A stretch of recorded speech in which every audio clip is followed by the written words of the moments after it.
안녕하세요. 디바 제시카예요. 오늘은요, 많은 분들이 제 미스테리에서 가장 무서워하시는 게 실제 사건이잖아요. 실제 범죄 사건. 오늘 오래간만에 실제 사건 가지고 왔어요.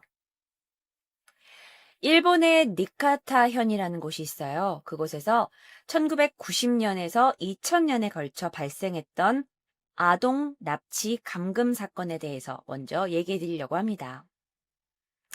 이 사건은요, 정신병이 있는 아들이 자꾸 엄마한테 폭력을 휘두르는 거예요. 그래서 그 엄마가 몇 년을 참고 참다가 결국은 못 참고 결국에는 보건소를 방문해서 자신의 정신적인 고민을 얘기하다가 보건소 직원들이 우연히 집을 들렸다가 누군가가 이 집에 있다는 걸 신고하게 되면서 세상에 알려진 사건입니다.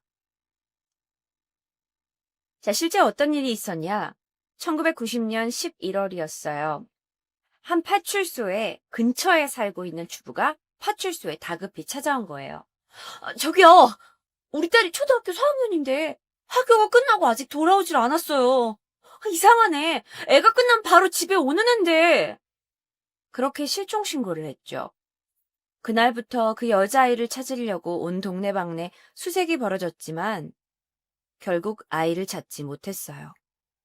아이는 그때 이후로 행방불명 처리가 됐죠. 1990년 11월 13일이에요. 당시에 실종됐던 초등학교 4학년 그 일본 여자아이는요. 학교에서 열리고 있던 농구 경기를 보고 나서 집으로 귀가하던 길에 한 남성에게 납치당합니다. 그 남성의 이름은 사토, 바로 이 남자예요. 내가 참 사람의 인상을 가지고 평가하면 좋지 않다는 거 아는데, 뭔가 약간 좀, 뭐라 그럴까요? 약간 일반인답지 않고 약간 또라이 기질이 약간 사진에서 물씬 느껴지는 건 사실이죠. 자, 사토는 당시에 27살이었습니다. 초등학교 4학년이던 여자아이를 유괴했어요. 여자아이는 울며 불며 저항했죠. 하지만 그 소녀를 칼로 위협하고 결박한 뒤 자신의 차의 트렁크에 태우고 집에 데려갔어요. 집에 데려갔다고요. 그 집에는요, 2층짜리 집이었는데요. 2층에 자기 방 안에 여자아이를 감금했죠. 그렇게 자신의 방 안에 감금된 여자아이는 무려 9년 5개월 동안 그 방 안에서 감금됩니다. 자, 그 감금된 집의 2층의 외부를 보여드릴게요.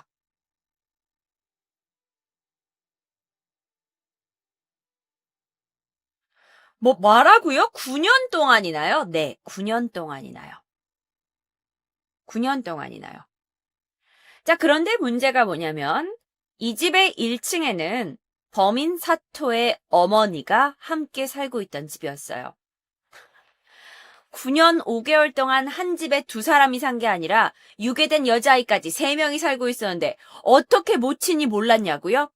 하지만 모친은 전혀 몰랐다고 얘기했고 실제로 이 사건이 밝혀진 것도 모친이 아무것도 모른 채 보건소 집안 사람들을 집으로 들였기 때문에 이 남자가 결국 범죄가 밝혀지게 된 거죠. 자, 그렇다면 궁금해요. 아니, 엄마는 그럼 아들 방에 한 번도 들어가지 않습니까? 아들 방을 청소해 줄 수도 있고 아들 방에 들어갈 수도 있잖아요.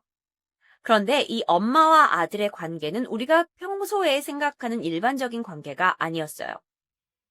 유괴범 사토는 상습적으로 자신의 모친을 폭행했어요. 그리고 모친은 그 아들의 폭력이 너무나 무서웠고 아들과의 어느 정도 거리감이 있었던 상태였어요. 그러다 보니까 아들이 자신의 공간으로 생각하는 2층 방에는 어머니가 얼씬도 하지 못했다는 거죠. 그래도 여러분 여전히 의심스럽죠? 저도 의심스러웠어요. 경찰도 이 사실을 믿지 못했고요. 2층을 샅샅이 뒤졌어요. 그런데 2층에서 모친의 지문이 단 한 개도 발견되지 않았어요. 그래서 결국 일본에선 이 모친의 진술이 맞다는 것을 인정했다고 합니다. 이곳이 바로 그 2층 방이에요. 자, 범인의 이름은 사토 노부유키라는 사람입니다. 처음에는 4학년짜리 여자아이가 많이 반항을 했죠. 그래서 그 저항하는 소녀를 어떻게 다뤘느냐? 그녀에게 전기 충격기를 샀었어요. 그래서 전기 충격기를 조금만 대면 몸이 충격이 오잖아요. 그러다 보니까 아이가 이제 위협적인 걸 느껴서 저항을 하지 못했고, 그걸로도 말을 듣지 않는다면 4학년짜리 여자아이를 구타했고요. 그런데 더 잔인한 건 사토는 그 여자아이의 발육이 늦춰지길 원했어요. 그러니까 그 여자아이가 9년 동안 감금이 되면서 빨리 성숙한 여자로 자라나지 않길 원했던 거죠. 그래서 발육을 늦추기 위해 그 여자에게 최소한의 식사만 제공했어요. 그래야 빨리 크지 않으니까요. 그래서 발견 당시 그녀의 체중은 38kg였어요. 초등학교 4학년이면 나이가 12살, 9년 후면 21살에 발견됐는데 21살의 여자의 나이가 38kg였죠. 그녀는 너무나 영양실조 상태였기 때문에 두 다리로 걷는 것조차 힘들어할 정도로 쇠약해질 상태였어요. 처음 그녀가 납치되고 나서 첫 몇 개월 동안은 소녀는 손으로, 그러니까 손이 이렇게 묶인 채로요. 이렇게 손이 묶인 채로 간혹 가다가 전기 충격의 위협도 받았고요. 또 구타도 당했고요. 그런데 물론 그런 일만 당한 건 아니에요. 그가 그녀를 납치한 이유가 뭐였을까요? 함께하고 싶어서였어요. 그래서 그는 마치 자신의 놀이개 인형처럼 그녀를 방 안에다 가둬두고 같이 라디오를 듣거나 같이 비디오 테이프를 보거나 그렇게 무언가를 같이 하기를 원했던 거죠. 그런데 납치된 여자아이가 항상 그걸 원했겠어요? 원하지 않았을 수도 있잖아. 그래서 그 여자아이가 라디오를 듣다가 조금이라도 지쳐하는 기색이 보이면 바로 전기 충격기를 갖다 댔어요. 정상인이 아니에요, 이건. 정상인이 아니에요. 너는 내가 깨어있을 때 너도 깨어있어야 된다면서 전기 충격기로 그 여자아이에게 계속 깨어있게 한다는 건 이건 정신병자죠. 자, 그러면 소녀는 9년 5개월 동안 갇혀있을 동안 어떻게 살았느냐? 사토 노부유키는 소녀에게 자신의 옷을 입혔어요. 자신의 옷을 입히고 1년에 한 벌 정도의 옷만 줬대요. 그리고 그 옷이 1년 동안 너덜너덜해진 후에야 옷을 다른 옷으로 갈아입혀줬다고 해요. 그러면 그 여자애는 여기서 어떤 대접을 받았느냐? 칼로 위협받고, 몽둥이로 간혹 구타받고, 또는 남자가 이제 자기 방에서 이 여자아이가 살고 있으니까 비디오를 이제 녹화하라고 시킨대요. 너 오늘 뭐 10시에 하는 무슨 프로그램을 녹화해 놓으라고. 그런데 얘가 깜빡하고 그 녹화를 못한 거예요. 그렇게 되면 몇 년을 같이 사는데도 불구하고 소녀는 다시 내 명령에 불복종했다는 이유로 심하게 맞았다고 합니다. 그건 거의 사육이잖아요. 맞아요. 그 단어가 맞는 것 같아요. 사육당하는 거죠. 브레인워시라는 단어가 있어요. 계속해서 세뇌시키는 거예요. 너는 도망칠 수 없어. 너는 내 말을 무조건 들어야 돼. 안 그러면 난 너를 칼로 찌를 거야. 이런 식의 세뇌 교육으로 계속 위협을 하면서 이 초등학교 여자아이가 여기서 도망쳐야겠다는 그 모든 의욕을 그냥 포기하게 되게 만들어버린 거예요. 그러니까 9년 5개월 동안 탈출 시도를 하지 않고 계속 이곳에 있게 되는 거죠. 시간이 흐르면서 이 주변 모든 상황이 익숙해져 버린 거예요. 자, 그런데 집이에요. 그러면 거실이나 부엌엔 한 번도 내려본 적이 없냐? 그건 아니래요. 범인은 모친이 집에 없을 때 아주 살짝 그녀를 1층으로 데리고 와서 TV를 보게 해주거나 또는 머리가 되게 많이 길었을 거 아니야. 화장실에 데려가서 머리를 자르기도 했대요. 갑자기 근데 이 얘기하니까 혹시 예전에 제 무비 랭킹 쇼의 감금편을 보신 분들은 굉장히 비슷한 얘기가 생각나실 거예요. 자신의 방에다가 여자아이를 가둬두고 옆집에서 그 동네에 있는 옆집 아이를 데려서 감금해두고 자기가 직접 옷 입히고 샤워시키고 머리 자르고 했던 그 영화가 있다는 거 맞아요. 그 영화 3096 기억나시죠? 정말 그 영화가 이 이야기를 모토로 한 게 아닌가라는 생각이 들 정도예요. 굉장히 비슷한 부분이 많아요. 사육한 거예요. 자, 평소에 그러면 두 사람은 어떻게 시간을 보내냐? 같이 옆에 앉아서 라디오를 들으면서 시간을 보냈대요. 그런데 그녀가 TV를 볼 수 있게 된 건 감금 8년 차이나 돼서야 드디어 밑에 1층으로 내려와서 처음으로 TV를 볼 수 있었다고 합니다. 사실 그녀는 도망갈 수 있었어요. 왜냐면 나중에 알려진 사실인데 그녀가 이곳에 잡혀 있는 동안, 2층에 잡혀 있는 동안 처음에는 그녀가 방에 감금되어 있었지만 나중에는 이 남자가 자물쇠를 떼었어요. 그러니까 즉 자물쇠가 채워지지 않은 곳에 이 여자는 갇혀 있었던 거죠. 그런데 문제는 뭐냐면 그 여자가 도망가지 않았어요. 왜였을까요? 너무나 오랫동안 협박을 받고 계속해서 위협을 줬기 때문에 여자가 그냥 포기해버린 거예요. 그냥 나는 어차피 여기서 이제 달아나지 못한다라고 생각을 했기 때문이고 사실 심리학적으로 이런 일들이 많이 벌어진대요. 너무나 오랫동안 감금이 되어져 버리면 사람들이 이제 내가 돌아갈 가족이 없을 것이라고 생각하고 나는 이 남자한테 이제 묶여있는 삶이라 나는 어차피 도망갈 수가 없다라고 약간 그러니까 결혼 생활을 하면서 남편한테 지쳐버리지만 그 남편을 쉽게 이혼할 수 없고 쉽게 떠나가지 못하는 그런 여자의 마음이 납치된 아이에게 마음이 든 거예요. 그래서 빠져나오지 않았던 거예요. 자, 그렇다면 궁금해지는 게 또 하나 있어요. 왜 납치했을까? 범인은요, 그 여자아이를, 나 손이 막 지금 목소리가 떨려요. 나 너무 화가 나서. 범인은 그 여자아이를 키워서 결혼하기를 원했대요. 그런 아이를 초등학교 4학년 때부터 데려와가지고 자기가 납치해서 키우는 거예요. 자기랑 결혼시키려고. 이게 상 미친놈이지. 그런데 사토는 평범한 사람 아니었어요. 정신이 좀 이상해요. 이미 백화점 같은 곳에서 여성 속옷을 훔치기도 하고 크고 작은 범죄를 저지르는 경력이 있는 상습범이었고 굉장히 폐쇄적인 성격을 가지고 있는 사람이었기 때문에 학창 시절부터 친구가 거의 없었다고 해요. 자, 아까도 말씀드렸다시피 더 이상한 점은 상습적으로 모친을 자신의 엄마를 구타했다는 거예요. 그러다가 엄마가 폭행 상담을 받고 그 상담소 직원들이 이 아들이 좀 이상한 것 같다 하면서 이 엄마의 집을 방문하게 되면서 아들의 방문을 열었는데 아들의 방 안에 한 여자아이가 있었던 거죠. 그 아이가 방문을 열었더니 겁에 질린 채로 이불 안에서 오들오들 떨고 있는 거예요. 그 사람들이 봤을 때 이상하잖아. 그래서 자초지정을 물었더니 그녀는 9년 5개월 전에 그 동네에서 납치된 여자아이였다는 거죠. 그리고 경찰에 신고하게 됩니다. 이 사토의 집은요, 경찰서에서 200m밖에 떨어지지 않은 곳이었어요. 아주 경찰서도 가까운 곳이었고요. 그리고 납치되었던 소녀의 집에서도 그렇게 소녀의 집에서는 약 한 50km 정도 떨어진 곳이었다고 해요. 자, 그러면 이 범인에 대해서 좀 더, 집 사진을 보여드릴게요. 이게 감금시켜뒀던 집이에요. 자, 그러면 이 범인은 도대체 어떤 사람이냐? 범인은, 정신질환이 있어요. 그리고 폭력적인 성향이 굉장히 강한 사람이고요. 그는 쉽게 말해서 은둔형 외톨이에요.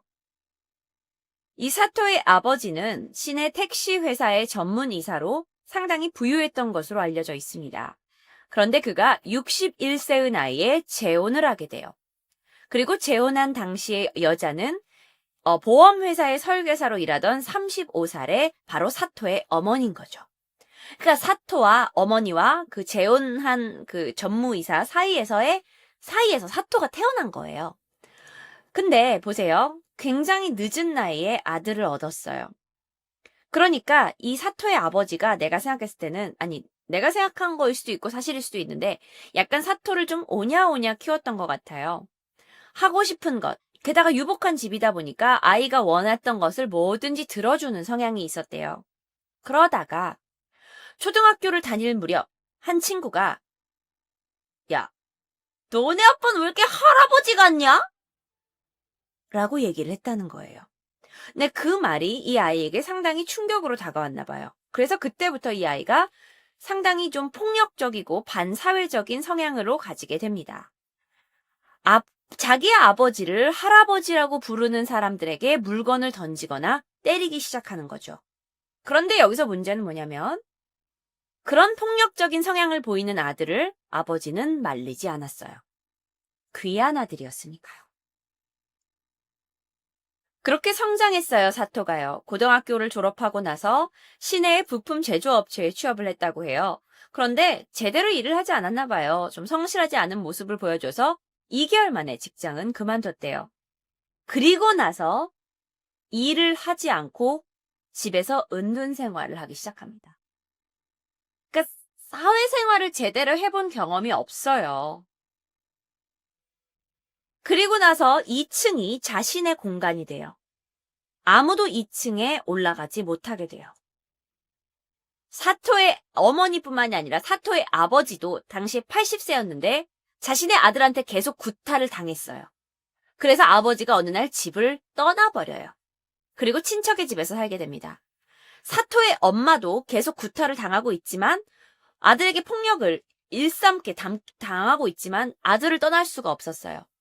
그래서 아들과 계속 살고 있지만 아들이 2층에서 은둔하는 건 그냥 내비둔 거죠. 하지만 결국에 못 참고 폭력 상담을 받고 이 모든 것이 세상에 알려지게 됩니다. 여기서 또 재밌는 게 있어요. 그는 아주 심각한 결벽증을 가지고 있었대요.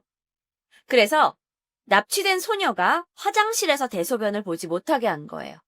내가 쓰는 화장실에서 너는 대소변을 볼 수 없어. 대신 비닐봉지에다가 대소변을 보게 했대요. 그래서 경찰이 이 집에 들이닥쳤을 때 사건 현장에서는 오줌과 똥이 담긴 비닐봉지가 100개 이상 방에서 발견됐다 그래요. 근데 나 여기서 좀 이상한 거 있어.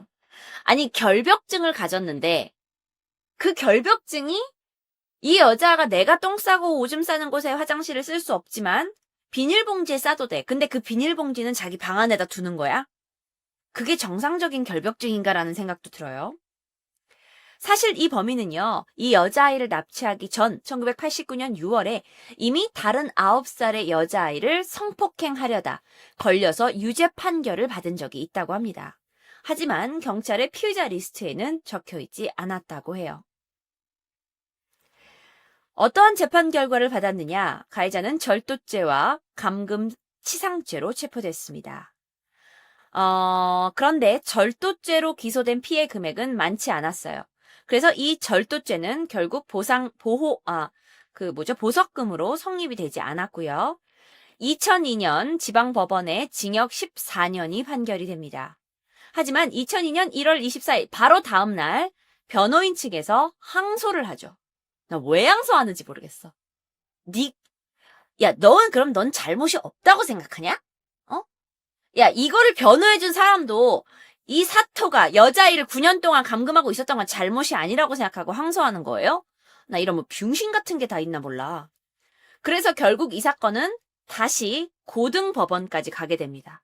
그런데 고등법원에서 1년 후에 징역 11년을 받게 돼요. 그러니까 형이 좀 줄게 되죠. 하지만 검찰, 변호사 모두 다시 상고를 하게 돼서 2003년에는 너의 죄는 도저히 작은 죄가 아니다 해서 다시 징역 14년으로 확정이 되고 모든 공소를 기각하게 되죠. 그래서 그는 그렇게 판결을 받게 되고요. 자, 그렇다면 피해자는요? 여기에 감금돼 있었던 피해자는요? 피해자는 이 정신감정 결과 정신적인 외상 증후군이 남은 것으로 판명이 됐어요.